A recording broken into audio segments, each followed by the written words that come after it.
Chalakudy പോട്ടയിലെ bank കവർച്ചാ കേസിൽ പ്രതിയുമായി തെളിവെടുപ്പ് തുടരുന്നു. പ്രതി റിജോയെ ബാങ്കിലെത്തിച്ചാണ് തെളിവെടുപ്പ് നടത്തുന്നത്.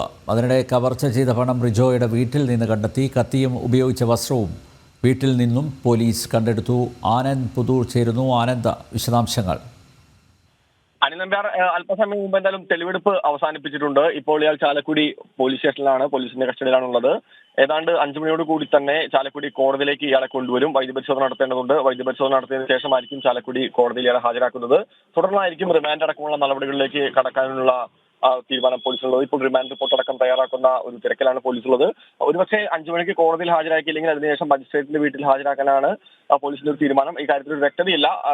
ഒരുപക്ഷെ 1 മണിക്കൂറിനകം തന്നെ ഈ ഒരു കാര്യത്തിൽ ഏതാണ്ട് ഒരു തീരുമാനം വെച്ചെന്ന് പറയുന്നത്. എന്തായാലും ഇയാൾ കുറ്റം നേരത്തെ തന്നെ സമ്മതിച്ചിട്ടുണ്ട്. ഇയാളിൽ നിന്ന് ഇയാൾ കവർച്ച ചെയ്ത മുഴുവൻ തുകയും പിടിച്ചെടുത്തിട്ടുണ്ട്. 12 ലക്ഷം രൂപ ഇയാളുടെ വീട്ടിലുള്ള സേഫിൽ നിന്നും, റൂമിലെ സേഫിൽ നിന്നും, ബാക്കി 3 ലക്ഷത്തോളം രൂപ ഇയാളുടെ സുഹൃത്തിനെ ഇയാൾ കടം വീട്ടിയിരുന്നു. ആ പണം ഈ സുഹൃത്ത് കഴിഞ്ഞ ദിവസം തന്നെ പോലീസ് സ്റ്റേഷനിൽ ഏൽപ്പിച്ചിരുന്നു.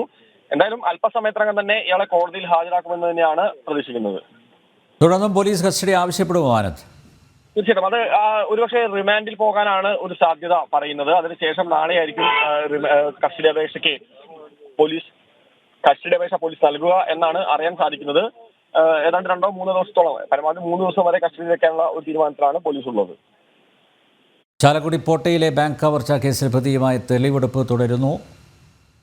പ്രതി റിജോയെ ബാങ്കിൽ എത്തിച്ച് നടത്തിയ തെളിവെടുപ്പ് ഇപ്പോൾ പൂർത്തിയായി എന്നാണ് തൃശ്ശൂരിൽ നിന്നും നമ്മുടെ പ്രതിനിധി ആനന്ദ് റിപ്പോർട്ട് ചെയ്യുന്നത്.